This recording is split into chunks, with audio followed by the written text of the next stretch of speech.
Hello everyone, it's Tuesday on Your View. Welcome to the show. I am Morayo Afolabi Brand as always. I have the ladies with me. Hello ladies. Good morning. YK in the building. How you doing? How was your weekend? I'm fine. My weekend was very... I had an event on Friday. I went to Freedom Park. I watched Kayefi in concert and I thought it was really fantastic. And on Sunday I went to watch a play at Terra Culture, Rain. It's called Rain. So I had I think, and Saturday I went to a party. So I had an eventful weekend. Very unlike me because I like to stay at home and rest. You've been gone for too long, so they want to engage you, put you back on the roll. Good to have you back, YK. It's good How you back. doing? It's good to see your grace. Well, I want to start showing my grace small by small. I don't want to, because if I just decide to open everything, people will faint. Actually, she always covers her hair. Yeah. I'm going to be doing it small by small, by small. Yeah, and your hair is beautiful. Show that, look, everywhere, it's all white, it's all white. Yeah. It's beautiful. It's not. It's because it's not on your head. Okay. That's like I keep saying to people, if it was on your head, you will not think it's white. It's fine. Beautiful. YK, count your blessings. It's not on your head. YK, count your blessings. I've counted them. When it's on your head, I will tell you it's beautiful. I want to see. By that time I'll be all white. I won't be able to wear scarf again. Let me come to you. What's up? How are you? I'm fine. I'm fine. So I got a call from Bonu, Maiduguri yesterday. I have a friend in Maiduguri actually that makes me wonder what exactly is happening there. And she's always saying, no, well, there's peace where I am. And so yesterday she called again. I said, how is good? She said, we only read these things from the papers. So I said, I will shout out to you this morning, but thank you. Still keep giving me information about Bonu, because we always sit in Lagos and think Bonu is, is one war zone. But then she says, Maiduguri, where she is, they only read about what is happening in the papers and on the news. They don't hear the gunshots, they don't hear almost all those things. Because that's the major Shout out city. To you, it doesn't mean it's not happening. Capital. It's the capital city and it's a large state. Yeah, Maiduguri is probably under heavy fortification. Right.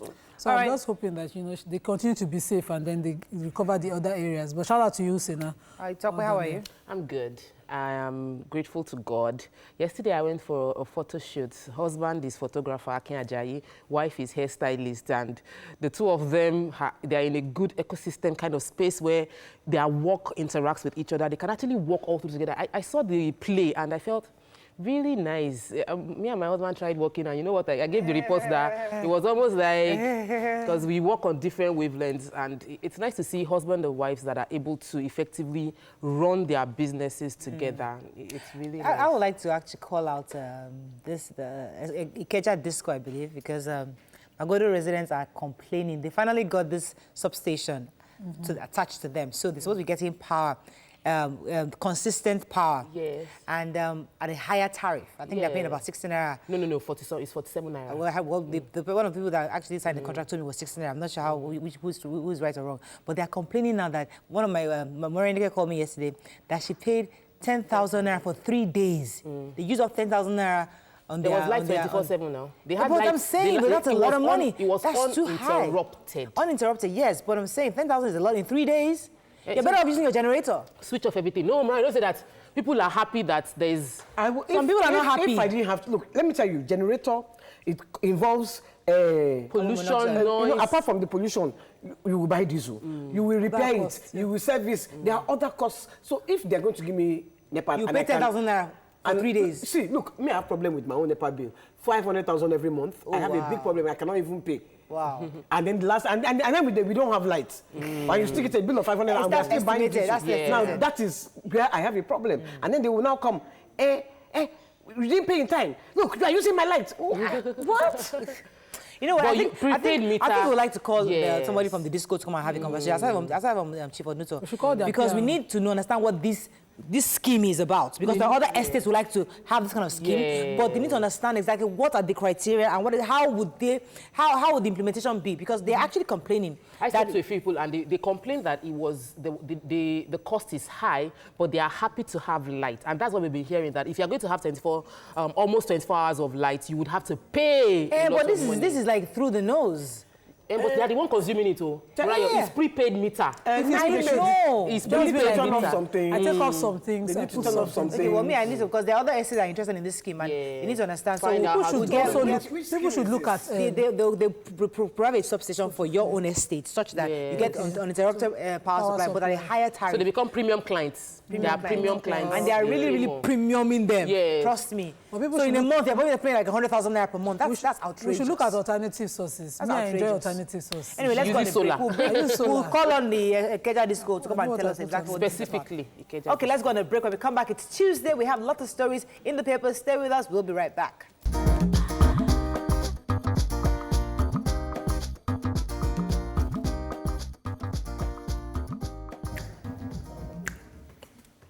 Starting with the punch. Governor's suits can't stop our operation, says NFIU. Says we are dealing with banks, not with government. Traders protest auction of 4 million naira goods by customs.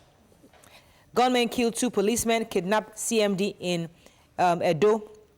21 Ibadan kings prostrate for Olubadan on birthday. Court vacation delays El Zakzaki's second medical trip. EFCC quizzes Kwara official, others over property fund. Kidnappers abduct members sent to deliver ransom, says Khan. Debt, not Nigeria's problem, but revenue, says Finance Minister. NLC plans nationwide rallies summit over insecurity. Buhari government wants to frame Obasanjo, Atiku alleges. And online transactions to attract VAT from 2020. Okay, let's start with the Finance Minister saying that that's not our problem. It's actually the revenue. Yeah, so the Finance Minister was speaking to a team on budget and national planning, and she emphasized, okay, so Finance Minister is Zainab Ahmed, and she's also the Minister for Budget and National Planning, and she was saying that we're using insensitive words to describe the debt profile of Nigeria, that the debt profile of Nigeria is not worrisome, and comparing to other countries within our climb, our profile is the lowest, that the issue we have is revenue. We need to generate more money. That in 2018, we had 55% revenue come in, and if you can push it up to 85%, then Nigeria becomes stable. That Nigeria doesn't need to reduce debt. We just need to increase our money because we need the capital that we're borrowing to invest and that's build. Where the FIRC query comes in handy because they need to know what are you doing actually to get as much access on people as possible. Any other story in Punch? The CMD was kidnapped. The CMD in Edo State. So that's Chief Medical Director? Hospital, yeah. Okay. And the orderlies, the police, 2 of them were shot and killed.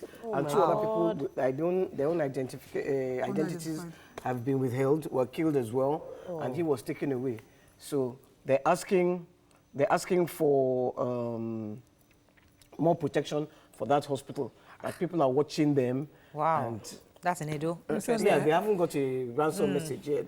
Let's take the governor's, the major headline. Governors can't stop their operations. The NFIU is saying that though the governors forum have gone to court on the new policies that they have as against giving the local government funds to state governors, but that cannot stop them. That suit in court cannot stop them because they are dealing with, with banks and financial institutions, and they will go ahead with implementing the NFIU policies on local government funds and autonomy for local governments. Moving on now to The Nation. Federal government joins forces with the U.S. to track FBI 77 suspects. Picture here, police recovering 40 million naira goods in Ibadan. My son-in-law gave Obasanjo's library 50 million naira, says Atiku. Ibadan Obas pay homage to Olubadan. And NLC seeks immediate payment of new wage. This 40 million naira worth of goods that was seized, what was that about? Robbers were, more than 10 were arrested, but these 10 were related to the 40 million naira worth of goods that were diverted by them. They were supposed to be carrying these goods to a legitimate owner, but they diverted, and some people, buy stolen goods from them to sell. They were about how many generators? Over 40 generators there. Engine oil and other goods meant for a particular business person that they were diverting, and they were paraded in Oyo yesterday. So Atiku's son-in-law allegedly gave Obasanjo's library 50 million naira, that's $140,000. And Atiku's media aide, I think is Mr. Baba Dele Abdullahi, facilitated actually the donation, saying that the plan was to give to support institutions promoting peace in the country. So I'm assuming that Obasanjo's library supports peace in the country, and that's why they deserve this is the because of the donation. investigation by the EFCC for which they visited the library this week. Okay, moving on now to Daily Sun. NLC talks tough, plans mass protest. Bado boys resurface in Ibadan. No IPOB protest against Buhari in Japan, says presidency. Insecurity, Enugu students press for CP's removal. We didn't demolish mosque, says Wike, and CBN raises alerts on fraudulent loan schemes. Okay, which story are we taking in the major headline. NLC talks stuff on plans, okay? So the NLC had a meeting in Kano yesterday where the NLC president, Comrade Ayuba Waba, the meeting was hosted by Ganduje, the governor of Kano. And in the meeting, they said that the federal government has deliberately delayed implementation of the agreement they signed to increase the national minimum wage, and that they are going to protest this. They also mentioned the fact that they will hold this protest across the country to sensitize government and citizens to the need to address the insecurity issues in the country. So they are dealing with two things. One, they want to deal with the fact that their minimum wage hasn't been upgraded, and the insecurity issues in Nigeria. Though they applauded the government on the new deal with African Continental Free Trade Agreement that they felt is a good thing for Nigeria to get into African government. But and Wike has talked about the mosque demolition. He says it's not true. They had started building an illegal structure and they knocked it down. They now went to court to say, oh, they were demolishing mosques, and it's just a way of politicizing things. And that they're politicizing, but facts available shows that they got approval for that mosque building, and they sued twice the government. The River State government is appealing one of the orders of the court and one of the rulings of the court. And this paper. No, that was I took it in Daily Trust. That was what I wanted to do the follow-up today. So the government visited the site and said, "Show me a mosque here. We've demolished. It's been demolished before, and there's no approval for building. But those people have an approval, and the matter is in court." I think being a lawyer, you should talk legally. Yes, it should basically talk on documents. Okay, moving on to Vanguard. Banks will seize debtors' funds to repay loans. Boko Haram not defeated. Borno indigenous writes Buhari. Many feared missing as boat with over 100 persons capsized in Calabar. Judiciary won't be subservient to anybody, says CJN. Gunmen kill 2 policemen, kidnap CMD of specialist hospital in Edo actually. Under APC, 8 injured as thugs invade meeting. Let's start with the major head. Banks will seize debtors' funds to repay loans. What's that story? So there's a new policy by the CBN on some debtors who will take loan from a particular bank and have an account domiciled in another bank that they will operate on. So those banks that are creditors of them would have a difficulty reaching their agreement. So they've compelled those debtors to sign an agreement on assets, assessing their assets in other banks, which will allow their creditors to be able to, with the BVN, trace their funds to other banks and then freeze them. Well, as a result of, the CBN has been enforcing banks to fund small businesses, and because of that, they've said that they find it easy to fund corporate businesses because they can easily get their money back. Smaller businesses are not able to pay. So this is now a policy change to protect the banks, help them get their money back from individuals that are using corners to stop one bank and now fund another bank. People that died in the boat, Ms. Hapo, has that story? Yes. So a boat from Nigeria, from Calabar moving to Cameroon, capsized on Sunday. And they've not found around them 4 to 6. According to them, the report says 100 people capsized. But a Navy official in the same report said 200 people on that boat. They've been able to rescue about 100 and they have 90 missing. Wow. So I don't know how the figures are flying, but can be a small 200, no, even from the picture in one of the papers, it looked very massive. Wow. It looked very massive within one of the papers. I wonder why a massive boat like that would capsize unless there was a huge storm. I'm saying, so that's but worrisome. if it was overloaded, wouldn't it be a problem as well? That would also have been a problem. Daily Trust, controversy over armored vehicles seized in Adamawa. These women protesting, what's that about? Tomato sellers protest over the seizure of their goods by customs. Poverty, explosive demographic growth in Nigeria, worrisome, says United Nations. Minimum wage, NLC accuses federal government of deliberate delay. And SMEs kick as FIRS plans 5% VAT on online transactions. Wow. It's about time now. FIRA is under pressure to raise as much funds as possible. So but people are protesting against it. So why would you protest against it? No. You see, they already, FIRS already said that they are going to have to get the House of Assembly involved to create a legal framework for it. But the country is, a lot of people are doing transactions online. So when you say that you are going to just put a 5% don't you pay VAT on Amazon when you want to buy on Amazon? They are VAT. They've already paying VAT. If you are shopping on online e-commerce platforms, you are paying VAT already. So can we be more specific about where this money is going? Because there's double taxation on everything. It's people that they will pay VAT now, not us. We are the one. It's the goods. We are the one. We're just going to be paying more money. Please, let me talk about these poor women. Yes, please do. That they seized their tomatoes in Ijoun area, Yewa North local government in Ogun State. The customs seized 2,000 baskets of tomatoes and peppers. What happened to them? Why?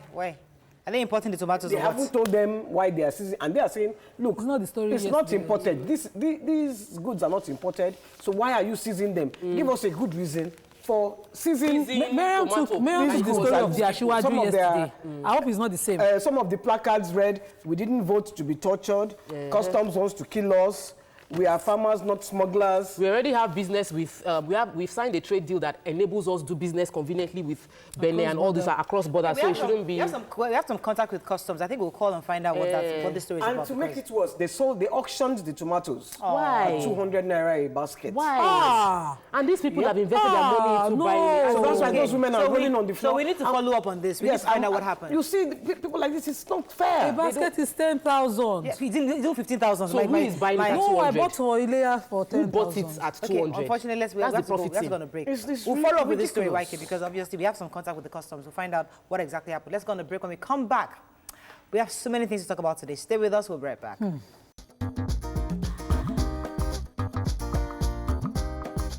Stay tuned. Your View will be right back.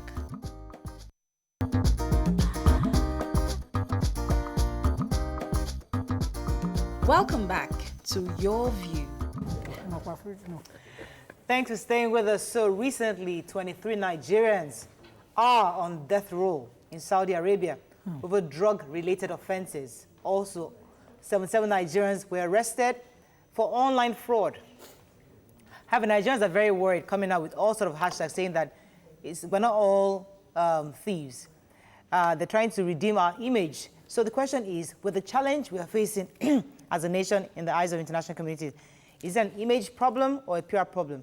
You can send us, you can call us on 070-806-68014. You can also tweet to us at TVC. Can I please hashtag YourViewTVC so we can read your tweets. We'd like to hear your thoughts on this. So lots of Nigerians are obviously saddened by this development because it seems as if we're having an image, serious image. Our image was not fantastic before. But now with this recent news of the 23 Nigerians in Saudi Arabia and the 77 on the list of FBI, it's making things even almost worse for Nigerians. And people are feeling that there is a need to help push out those Nigerians that are doing great things amongst us. So, I mean, Waiki, you wanted to say something concerning your thoughts on this issue? Yeah, I wanted to say, first of all, our values are wrong as Nigerians. We keep on celebrating rich people, and we don't even know where the funds are coming from. Just have money. I will tell you the story of this kidnapper. Well, I was told, I was in this place where this guy came in, and everybody was running around him, falling up and down. And then someone comes in, that guy na kidnapper. This was like maybe 10 years ago when kidnapping was only foreigners they used to kidnap. This guy na kidnapper.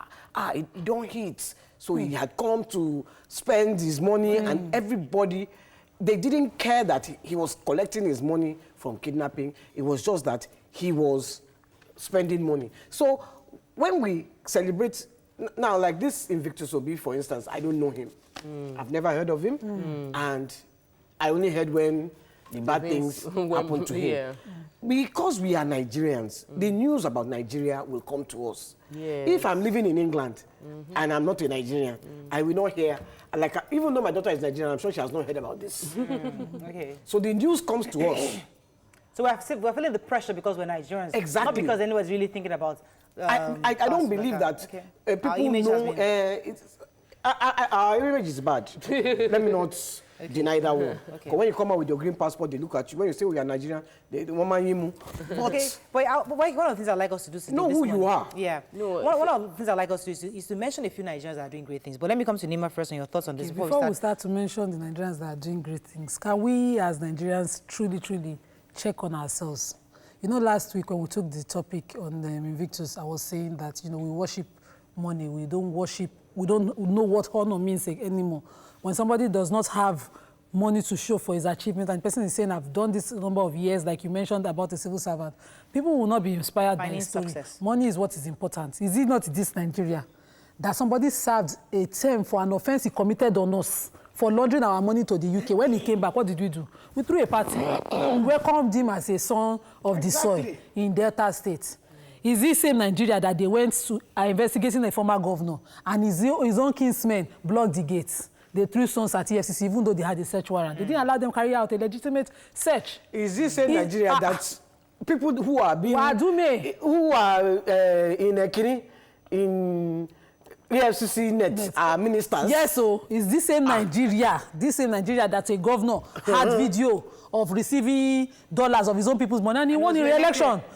So he won the election. His party did not disqualify him. So who gives us the audacity to condemn those that FBI has arrested? Leave the America why they do their job. Because I said on that show, they are responding to their people's call for government to protect their funds. Nigerians foreigners are diverting their money, they are defrauding them. So their government is doing something for them. Let us do something for ourselves here. And let us check ourselves. It is not wrong for you to ask, Tokpe, these days that you are just looking good, you just change your car back to back. Right. What's the source? We visited it's not bad belly. I visited a friend. It's not bad belly again. My friend just opened the house. My son Tokpe went there. And we visited a beautiful house. And I was like, I know this girl's track record. Like, how did she get the money? I had to call her. I said, listen, auntie, I will ask you, how did you come about this money? Because I can't be celebrating your testimony and say, well, you did this. And she now told me exactly what happened. Like, okay, this is the thing she did. And now I can congratulate you even better because now I know the source of this money. Because we cannot just all play lip service to this issue of... You know, the thing that you use bad is that you wonder, and the person sitting here says, yeah, maybe the same start then start. That's why she's jealous. People will not appreciate that. You just need to be sure that you're celebrating with the right person. A picture surfaced yesterday of our present minister for states for Niger Delta Affairs being linked to one of these guys. And I was happy that he was able to say, we grew up together to the extent to which I know him. This is how much of him that I know. It is wrong for you to say, okay, now he's been linked, immediately deny him. Say what you know about that person. Let me hear your thoughts on this. Can I just say this, you know, because I saw in the papers today, in The Nation, that the government said they're going to help FBI find the 77 It's very important. And I'm like, is it your business? Yes. Did FBI come and meet you that they need you to help them catch this? They are already here. Catch your own here. They are already here. High five from afar. Thank you, Jare. They never catch the one in Nigeria. You want to help them? No, beg, please. What we are saying is that, I'm sure what government is saying that we will help repatriate. They shouldn't help them. They'll send them back. Whatever is their own problem. I think that redeeming Nigeria's image is not something that we do simply by just... when the news broke out that there are fraudsters, Nigerian fraudsters have defrauded many people and all of that, we just quickly took on that. We wore the garments and we generalized and stigmatized ourselves. I noticed that CNN didn't carry it. It wasn't everywhere. We heard the story like YK said, and we decided to use that story of 80 people to define who Nigerians are. So yes, indeed, there are many criminal people amongst us. There are many people that don't have values, but I can speak for myself and I can speak for many people close to me, that they are hustling hard and they've had opportunity to steal and they didn't steal and they are still in this Nigeria and they are hustling their hustle. So it's not like everybody, we shouldn't generalize that, the entire country is painted bad by the few leaders. Yes, our leaders have created an image that once you have money, they forgive you of anything you've done. And so we begin to look at it that this is the norm. It's not the norm. If you permit me, Tokwe, let me mention a few names. And I'm saying this because there are lots of young people that are only hearing this news of 77, 23. Yes, and the important boys. that you know, there are Nigerians that are doing great things. Let me mention a few names so you can Google them. There is an Aruma Hotel. We know her. She was the former minister. She's now I think she's vice president of World Bank. Mohammed Bakindo. sorry? Barkindo. Mohammed Barkindo. Akinwumi Adesina, that's obviously the African Development Bank. We saw Akinwumi Adesina all through this weekend, hobnobbing with the French president. G7, everybody, and you can merit this thing. You can go and merit it. He's in Hollywood. He's an actor, and he's acted quite a number of movies. We have Yemi Babington Ashaye. We have Babatunde Oshotimeyin. We have Babs Omotowa. These are great Nigerians doing great. We have Oluchi Onwegba Olandi. We have John Boyega. We have Duro Olowu. We have B. Bamidele. We have Hakim Kazim. And we have Dr. Bernard Omali, which I'm personally impressed about. He's the first Nigerian. He's a Nigerian-American physician, forensic pathologist, and neuropathologist. And now he discovered the concussion. And this is somebody that's gone into the books, the first Nigerian to do this. Like I was saying, Morayo, we have many good Nigerians doing great, laudable things. They gave me these lists. I didn't read it. The reason I didn't read it, because you go to a hospital in England. They're Nigerians. Majority of the doctors are Nigerians. Yes. Who have left here because you don't have anything for them here. They are Nigerians.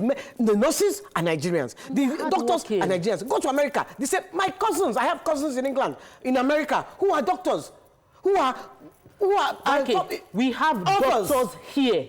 We have doctors on ground. We have people serving diligently, leaders, exemplary leaders, servant leaders here. We just are not celebrating them the way we should. We are looking at Yahoo as those are the people. It is the foreign government that will help you celebrate your people. Because when they come and tell you, 77 Nigerians have been...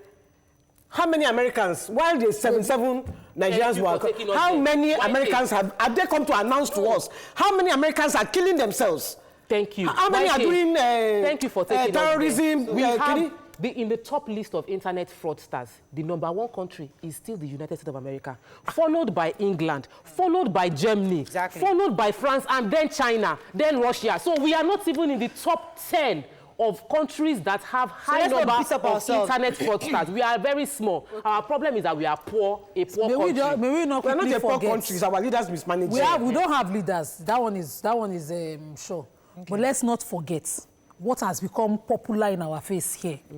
Leave what is foreign. You see, we like to hear our news from outside. Let's talk to ourselves from within. We called on an House of Assembly in this country to do the needful. What the Constitution and the power did to do, it didn't happen. That governor won the election in this country.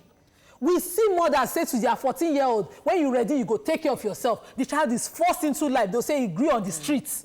We should question what it means to grow on the streets. I spoke to a teenager whose father molested her, and she's having issues today.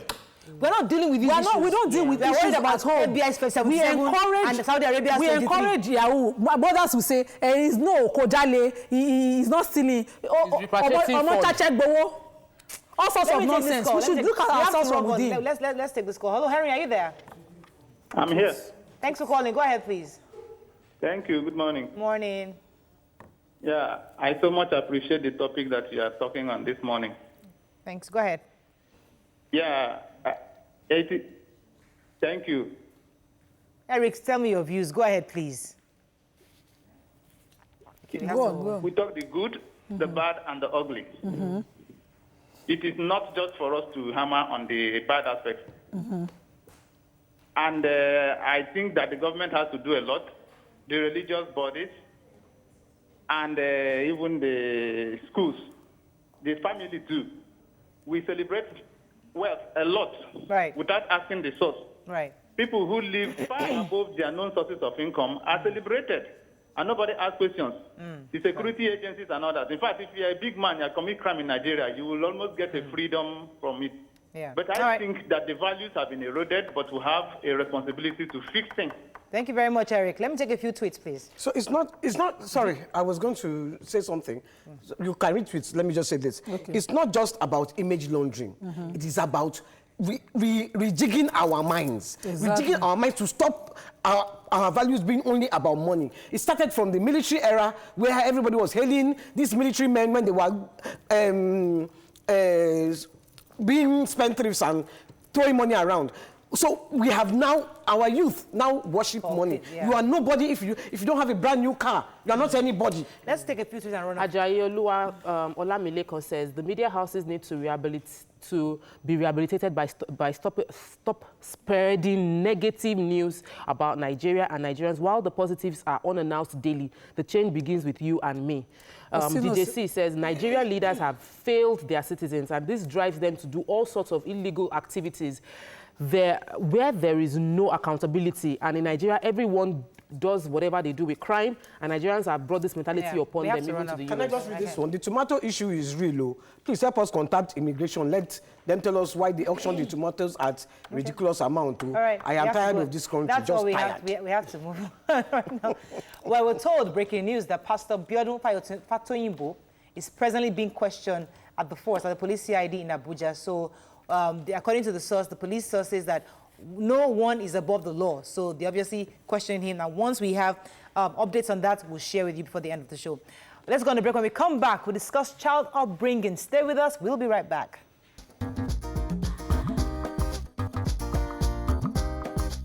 Stay tuned.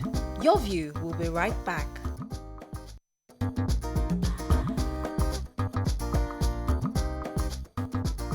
Welcome back to Your View.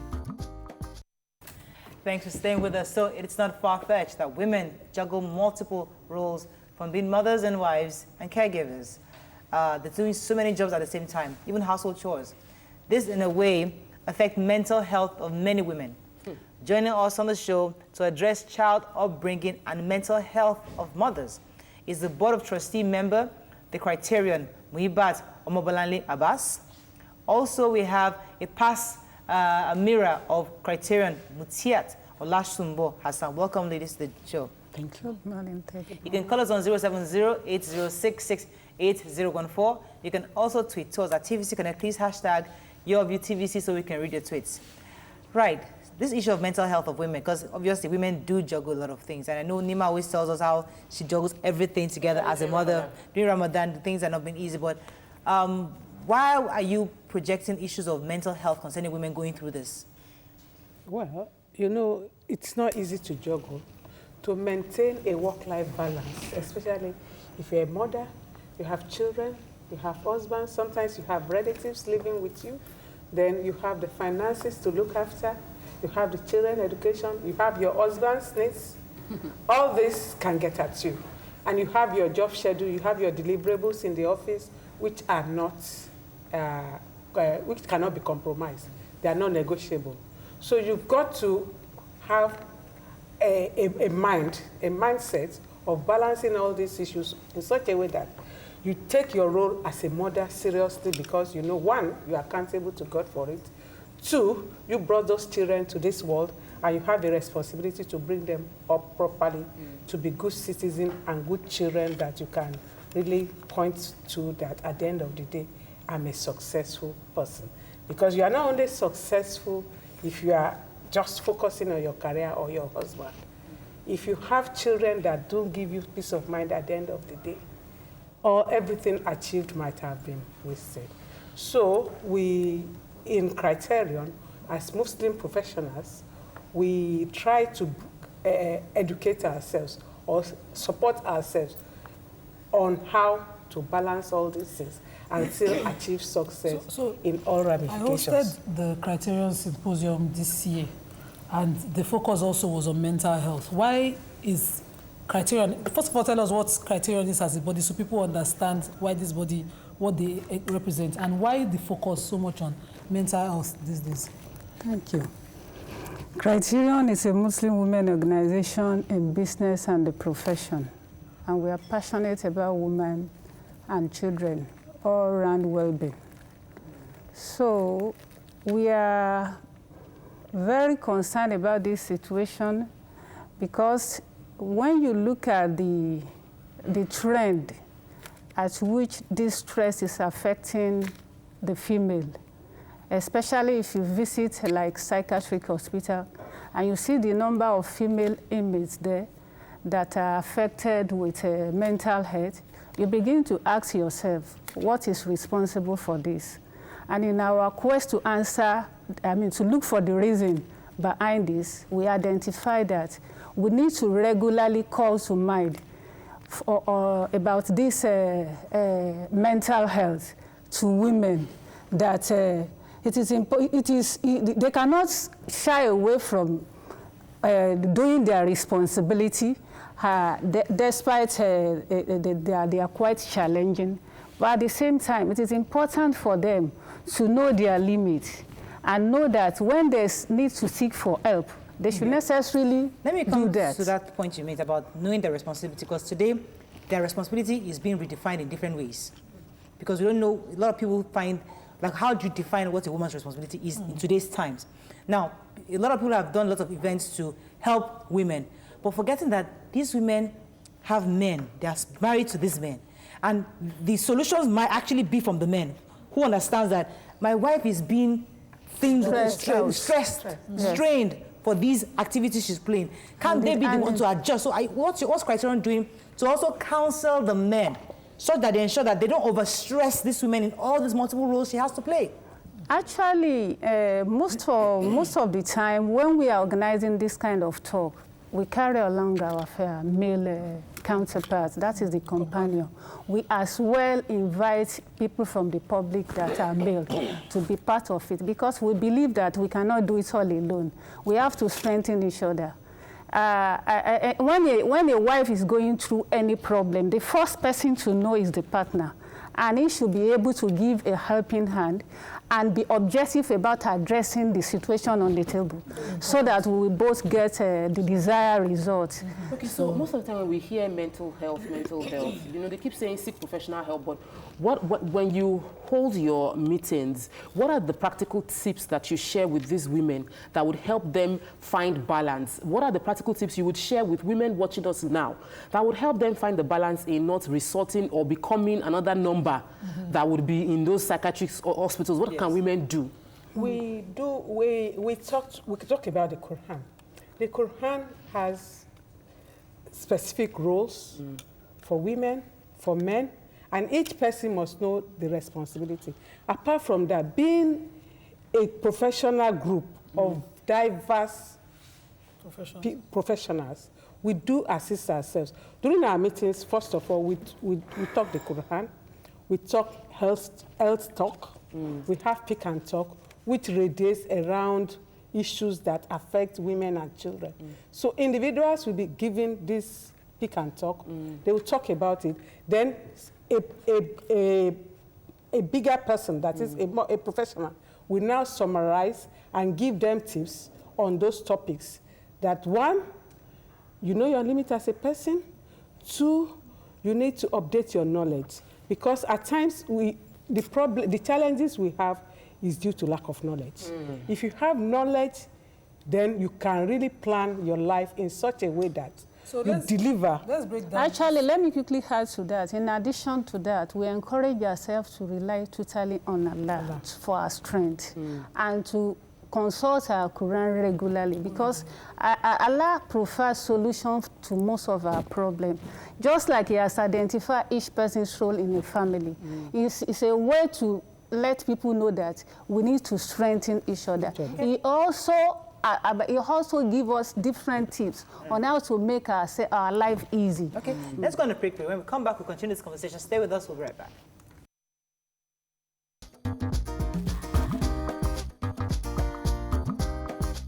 Stay tuned.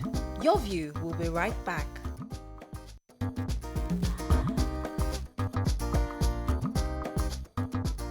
Welcome back to Your View.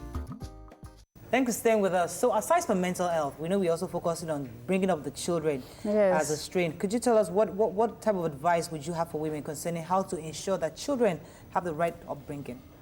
Okay, thank you, my dear sister. You know that a child's window to this world is her mom.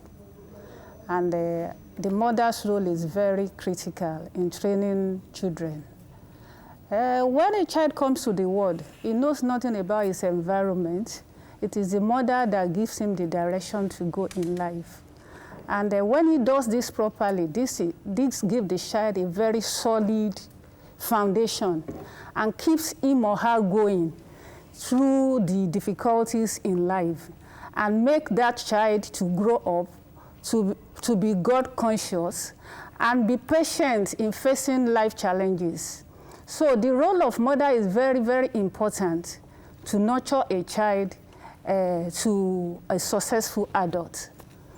So how does, let's combine it with mental health, how does, because I wanted to break down practical terms of the mother's limit or of a woman's limit to what she can take.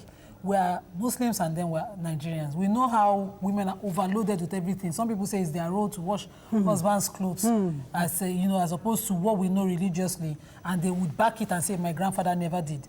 So how does a woman combine the trials of raising children with each child's peculiarity?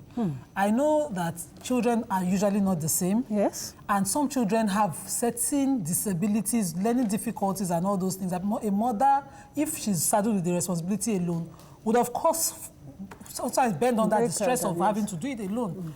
How does a woman balance that with, you know, and still have a whole self whole to be able to give something full to the child? I will answer that. One, you have absolute trust in God.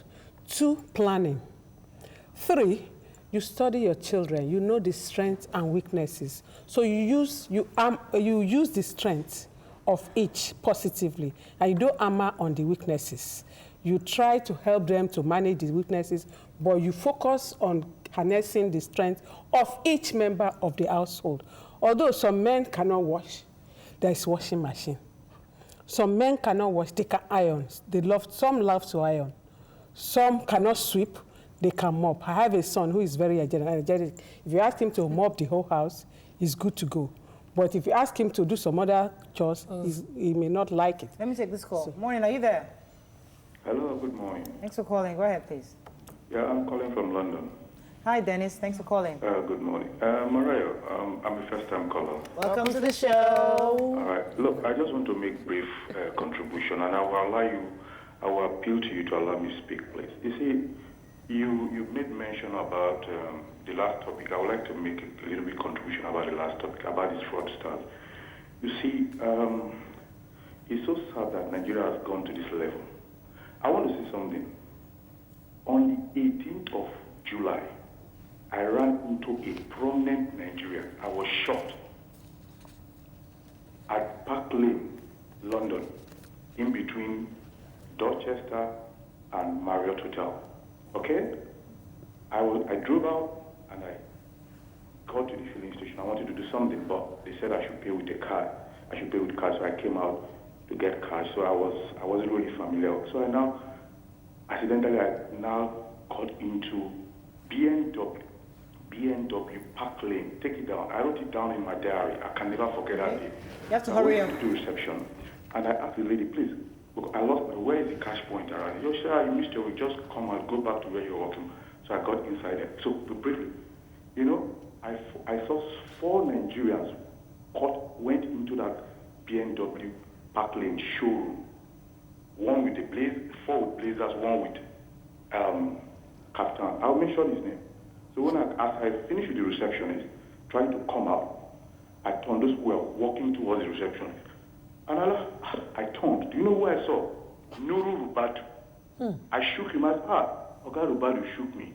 Immediately I left that place. It didn't take 1 minute. They came out of that showroom. This is how corrupt. What was Nuru Rubatu doing in a showroom in Park Lane? Park Lane, London. They were going to maybe he was admiring the car. Maybe it's window shopping. It might be window shopping. What window shopping are they going to do? Look, it's a shame when we blame the youths. See, let me just say something. When we blame the youths, they are taking a cue from the leaders. Thank you very much, Dennis, for that. Very right. Unfortunately, we have to wrap up on that, but I know I have to let you go. You have something to tell our viewers concerning your event? Yes. We would like to tell our viewers about our coming conference. It's coming between 28th and 30th of August at Ghana. It's our first international conference, though the 10th biennial conference of the Criterion. I will be focusing, the theme of the conference is child upbringing, and the sub-theme is mental health. Okay. So we will like some of us that can be at Ghana to come and be part of it. Pay for Ghana today and start coming tomorrow. Yes, no worries. Congratulations on the conference. Some people may be on vacation in Ghana. Some students, many Nigerian students are in Ghana, and some of them will do it. Fantastic. So well done. Thank you very much for coming on the show. We're going to go on a break. When we come back, it's Tuesday. We can't but talk about something that has to do with health. We're going to discuss radiology. Stay with us. We'll be right back.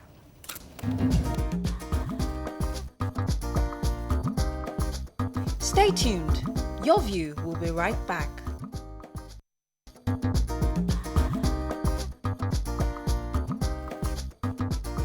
Welcome back to Your View. Thanks for staying with us. So there are several health issues that sometimes need extreme X-ray in order to detect the real cause of the ailment. In most cases, a lot of people do not understand the importance and need for radiography. Join us on the show is the President Association of Radiographers of Nigeria, Elizabeth Balogun. Welcome to the show, madam. Thank you so very much. You can call us on 070-8066-8014. You can also tweet to us at TVC Connect. Please hashtag YourViewTVC so we can read your tweets.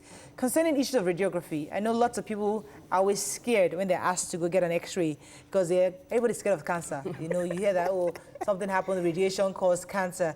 What exactly are the health risks of doing too much X-ray on your body? Are there any health risks, actually? Yes, there are, and that's why there are people that are actually trained and certified. In fact, there's a regulation for people who practice radiography, and they are called radiographers. But like I said, life itself is a risk, and drinking water can also be a risk.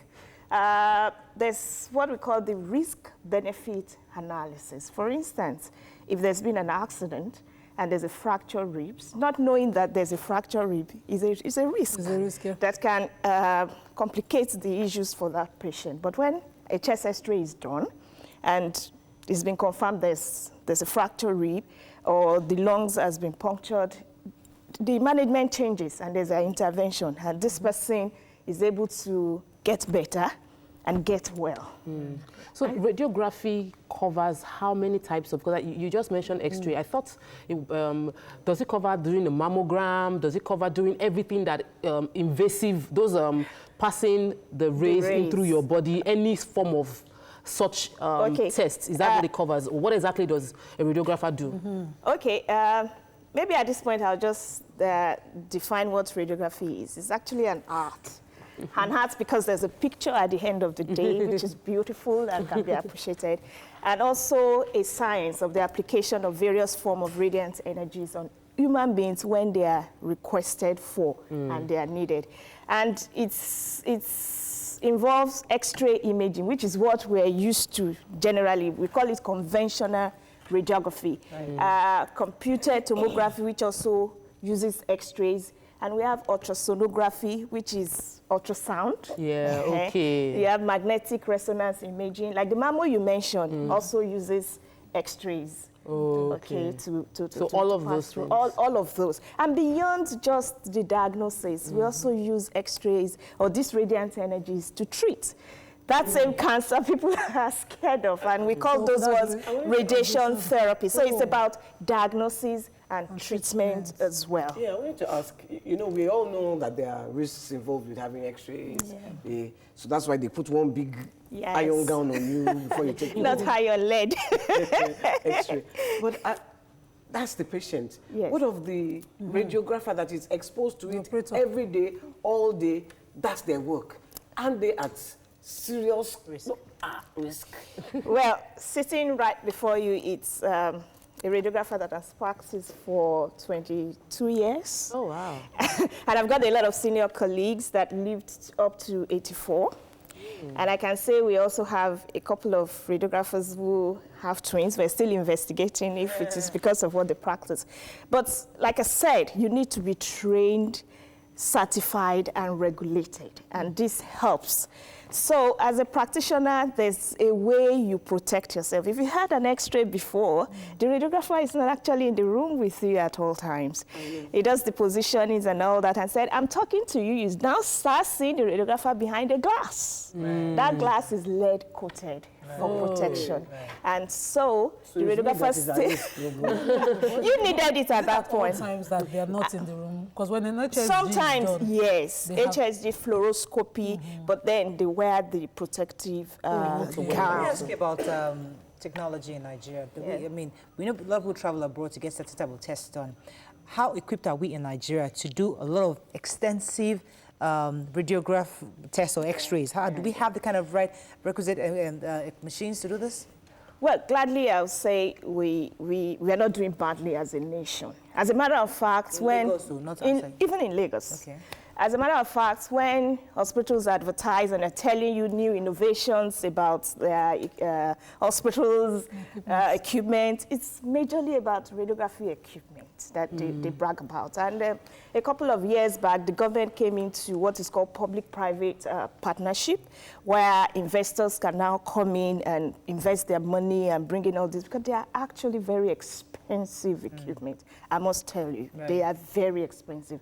And so we've had a lot of investors bring in this equipment or invest their money into this equipment. So we have them, and we have them scattered all over Lagos. In fact, Lagos should brag and brags about availability. A little bit away from what we're talking about, but how true is the fact, will I say a rumor or something, that people talk about us being exposed to certain radiation outside, you know, an X-ray room in our homes, in some things that we use? How true are those?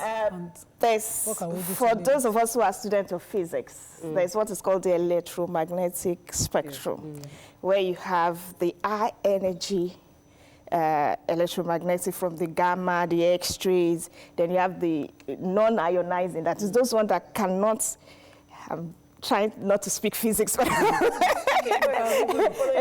those ones that cannot displace an electron from a cell, because when we talk about effect or risk, it's about the cell being damaged or being destroyed. There are some that are ionizing that can actually displace an electron from a cell, and there are some that are non-ionizing that cannot do that effect. But beyond that, aside from the one we use within the hospital, and there are radiation everywhere, within the soil, in the sky. Kitchen equipment, for instance. Yes, of course. Should we be careful about?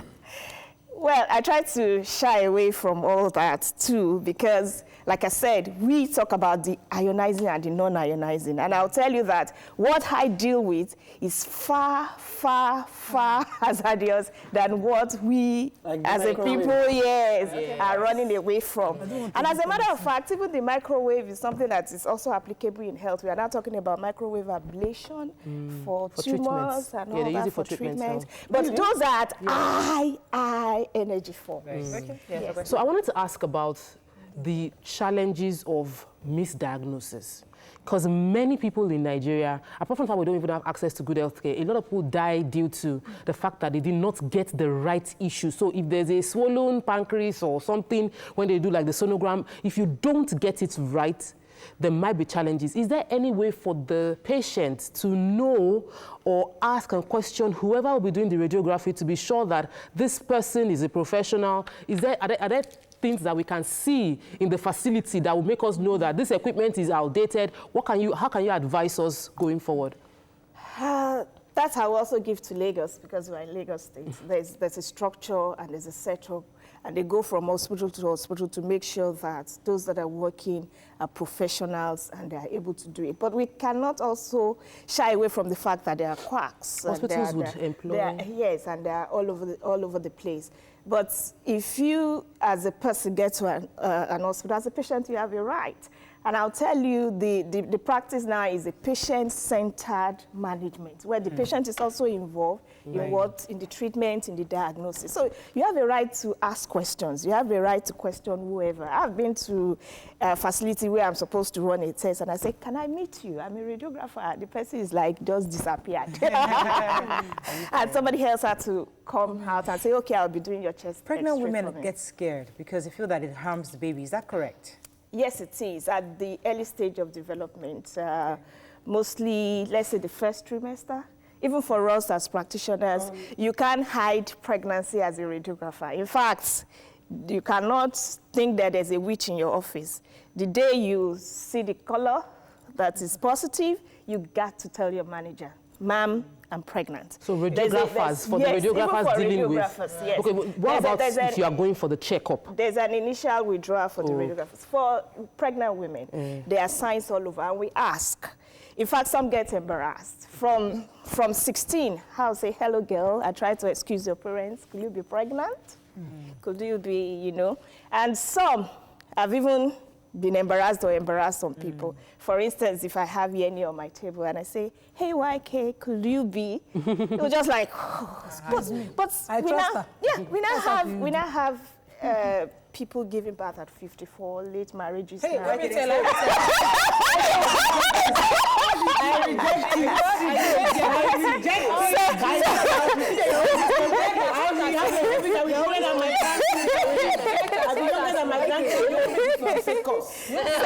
No, it could be their first. It could be their first, and I wouldn't want them. She won't be the first. I have is 15 months. Now, if I get pregnant now, what people will say, which kind of Agbaya woman is this? Anyway, going back to the issue. We have to ask that question. It's a must. And if it is, the person says, okay, I've just missed my period or something, you have to stop. And the person goes back to the physician to either confirm or insist. I've had a situation where a patient was brought RTA, and I asked, she's 2 months pregnant, and I minuted to the physician referring, and he came back. He also minuted 1+ red. I sent back again 3+ red, and I had to talk to my manager. Then I was a young radiographer, and he said for that, the orthopedic surgeon is sure there's a fracture. And we went ahead. And of course, there was a fracture at the pelvis. You have to be 100% sure. Yes, so the suspicion was high, was almost 90%. There was no way she would carry that pregnancy with that fracture. So at that time, like I said, is a risk benefit. Let me take this call from Zion. Zion from Auchi. Nimas people. How you doing? You speak language. You might not even hear the language. Thanks for calling. Go ahead, please. Okay, first time caller actually. Welcome to the show. Welcome to the I show. want to give a special shout out to my sister Nima. We are mowing you. Mowing you too. I actually have a question for the radiographer in the house. Okay. Because I'm a medical person too, and I want her to tell the whole world, not to tell Nigerians, how do we identify quacks? If you go into a radiography center, how do we know that? I asked too. I'm not comfortable. How do we identify quacks? We that are just Nigerians. I think she mentioned that earlier, but you can repeat it. Medical experience. Thank you very much. It's really going to be a challenge for a layman, because once you get to the hospital, everybody's a doctor and all that. But now we're beginning to identify those who actually work in the hospital. There's several professionals who work in the hospital. If you're bold enough, ask the person, are you a radiographer? Are you registered to practice and all that? And that could also cause some friction, you know. But asking if you're a radiographer is right. And I say it's also the government's job to actually protect its citizens. And there's so much we're doing as an association with our regulatory body and in partnership with the state to make sure that we reduce quackery and give health. Health is every citizen's right. It is. Can I ask, the scans, because I know you do scans for new, is that, I mean, it's like Dr. House, you said it's part of the program. Scans too can be dangerous, but I know they will give you a scan to see how many weeks to measure, and they're not wearing any gown. There's no iron gown there. That's what I've tried to define. There's non-ionizing, like the ultrasound and the magnetic resonance. It uses sound, like you hear, but sound at a very non-audible, very high scale. And the MRI is based on magnetism. Okay, but eventually, so those ones that don't hurt? No, not as much as X-rays. MRI is going for the head, that you go inside one machine like you this. can also have a whole body Let's MRI. talk about sonography. That's the one that you go inside, like, you're inside coffee like this. I know that one. Hey, I can't do that one. I've had it done. And that one is mammogram. That one is painful. Anyways, I have to just discomfort. I wanted to explain quickly that you know whether the gel they put on the pregnancy for sonography is it protective of the baby, or what does it exactly not exactly. Is to help the person working, because between your body and the probe they are applying, there's hair. Okay, and that can actually obstruct what they see. So the gel is to dispel the hair and allow contact with We didn't know that. Nice. skin. Nice. Okay, you seem to love your job. I like your joy. You're excited. I mean, and I'm thinking, okay, I feel you're bubbly. I mean, you see, we see a lot of Nigerians leaving the country, and I'm so happy to see that you're a health official and you love your work. Do you find it fulfilling? I mean, after 22 years, is it also rewarding? Rewarding, that's the word I was looking for. Because a lot of young people are seeing you excited about your job, and they're thinking, maybe you're also going to this business of radiography. Would you encourage people to do it? And is it rewarding? Yes, I'm proud to be a radiographer, and every day. As a matter of fact, if you get my resume, I've also done most of my trainings outside this country. I did my diploma here. I had my BSc conversion in Scotland. I had my master's in University of Leeds. And I sit on the International Congress of Radiographers. Wow. As the regional coordinator for Africa. Wow. So I've seen so much. I've been there, I've been here. So why did you choose here? And I'm also registered to practice in almost 5 countries, you know, but there's nothing like home. As a matter of fact, for those who I have attended to, they've been my patients. They tell me, do you work in the UK? I said, well, if I can do it there, why can I not do it to my people here? And they also know me at work. When I'm not happy, they just keep me aside. When I'm happy, they want me to open the work for the day. So because I should come to you for my mammogram, Shine. No, I just have to I need something like him alive. Let me take this call from Asaba. Morning, are you there? I'm there. Good morning. Go ahead, please. Good morning. Olive. I'm a first-time caller. Welcome to the show. Okay, please, I want to speak to your radiographer. Hi. Yeah. I did an X-ray sometime last month, and I'm just surprised that you said the first thing they asked you is if you're pregnant. And I was as a woman. That question. Yes, I was never asked. Are you sure you're not seeing it? Were you pregnant?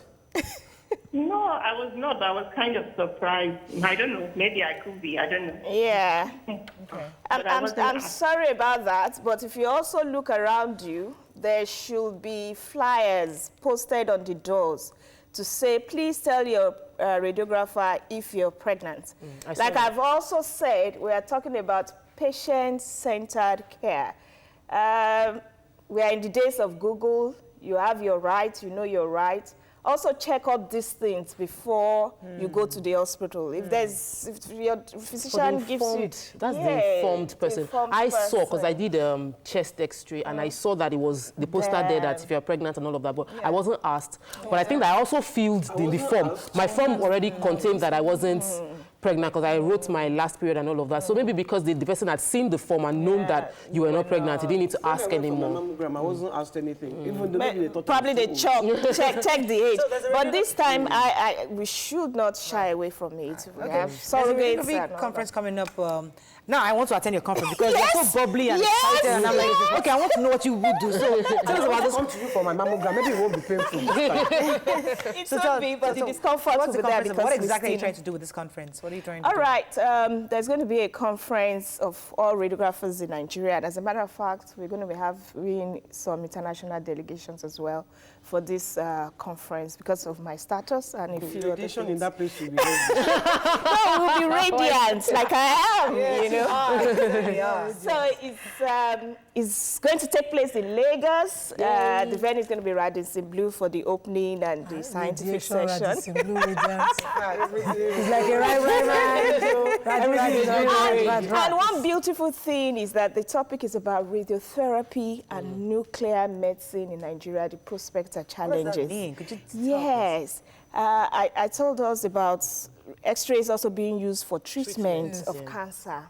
And good enough, our president is doing a lot about cancer these days. And we now have some radiotherapy equipments being acquired. We just saw one in Louvre. There are 2 in National Hospital, and there's going to be about 6 more being installed across the country, so that Nigerians wouldn't have to go to, sometimes Nigerians even have to go to neighboring Ghana to have their treatment, you know.